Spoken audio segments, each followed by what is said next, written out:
안녕하세요. 류용수 법무사입니다. 이번 시간에는 개인회생 신청 직전에 절대로 해서는 안 되는 행동 5가지에 대해서 알아보도록 하겠습니다. 우선 첫 번째, 편파 변제입니다. 개인회생을 진행하시는 분들이 보통 채권자들이 꽤 많이 되잖아요. 적게는 5명, 많게는 20명, 30명 이렇게 되는데 채권자들 중에 누구한테만 갚고 누구한테는 갚지 않는 걸 보고 편파 변제라고 합니다. 근데 이 편파 변제가 무조건 안 좋은 건 아니고요. 금융기관들 있죠. 보통 채권자들이 금융기관들이 많잖아요. 삼성카드, 현대카드 이런 식으로. 근데 채권자 중에서 특히 담보물권자들이 있어요. 그러니까 예를 들어서 내가 전세자금 대출을 받았는데 전세를 빼고 월세로 가면서 그 전세자금 받은 거를 그 금융기관에게 갚았다. 편파 변제이긴 하잖아요. 하지만 이 경우에는 문제가 전혀 되지 않습니다. 우선권이 없는 일반 채권자라고 하더라도. 편파 변제가 가장 문제되는 거는요, 개인한테 갚는 거예요.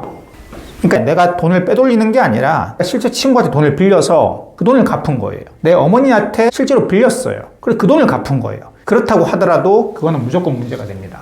개인한테 먼저 갚은 거는 편파 변제 해당해서 싹 다 청산가치, 즉 채무자의 재산으로 다 편입시키라고 합니다. 청산가치 보장의 원칙 때문에 월 변제금은 높아지거나 그 돈이 많은 경우에는 개인회생 자체가 안 될 수가 있습니다. 그리고 두 번째, 개인회생 직전에 재산을 처분 분들이 계세요. 근데 처분을 해서 그 돈을 가지고 있거나 그 돈으로 월세 보증금을 내거나 이러면 상관이 없는데 요거를 은닉을 하세요.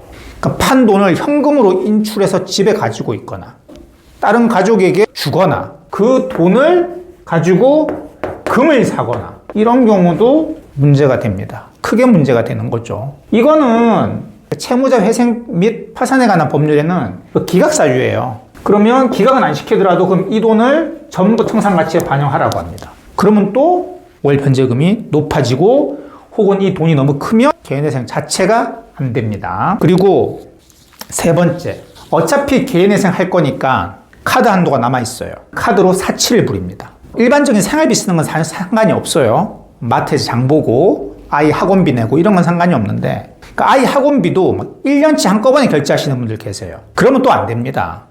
병원비 이런 거는 괜찮은데 가전제품을 이번 기회에 바꾼다거나 그러신 분들도 있었어요. 얼마 전에는 대리운전 하시는 분인데 그 대리운전 하실 때는 킥보드가 필요하다고 하더라고요. 그 킥보드 비싸더라고요. 그걸 사가지고 문제가 됩니다. 어차피 개인회생 할 거니까 카드 한도 남아있겠다 막 쓰면 안 돼요. 그것도 사치를 부리는 거죠. 당연히 이제 명품이라고 불리우는 사치품 구입하는 건 당연히 안 되고요. 이것도 청산가치에 싹 다 반영해야 됩니다. 그리고 네 번째, 채무를 고의로 누락시켜요. 특히 나는 이 사람한테는 돈을 따로 갚을래. 그 사람 안 집어넣어요. 근데 이게 보통 안 걸려요. 예를 들어 나는 내 친구한테 돈을 한 3천만 원 빌렸어요. 이 친구랑 의상할 거 아니에요. 개인회생 채권자 목록에 집어넣으면 야, 내 네 돈은 별도로 갚을게. 채권자 목록에 안 집어넣는 거죠. 이거를 법원이 알 리가 별로 없긴 하거든요. 물론 통장 거래 내역에 나오면 문제가 되는 거죠. 그런데 보통 안 걸리면 크게 문제가 안 돼요. 근데 걸리면 고의로 채무 누락시키면 이것도 개인회생 기각사유입니다. 그것도 안 하는 게 좋습니다. 다 집어넣는 게 좋아요. 친구한테 정 미안하면 집어넣고 난 뒤에 나중에 개인회생 절차 끝나고 별도로 갚으시면 됩니다. 물론 안 갚아도 되지만 근데 미안하다면 그렇게 갚으시면 됩니다. 그리고 마지막으로 이제 5번째가 이거를 많이 하시는데 소득을 축소를 하세요. 아무래도 개인회생 월 변제금이 어떻게 산정이 돼요? 내가 받는 월 소득에서 세후소득이죠. 여기서 최저생계비를 제외한 남은 돈은 월 변제금으로 내야 돼요. 이게 가용소득 전부 투입의 원칙이라고 합니다. 월 소득이 낮으면 낮을수록 내야 되는 월 변제금이 줄어들겠죠. 그러다 보니까 원래 내 급여가 한 500씩 받았어요. 그러면 내가 결혼도 안 하고 아이도 없다, 부양해야 될 가족이 없다라고 한다면 350만 원씩 매월 36개월 동안 내야 돼요. 이 돈이 너무 크거든요.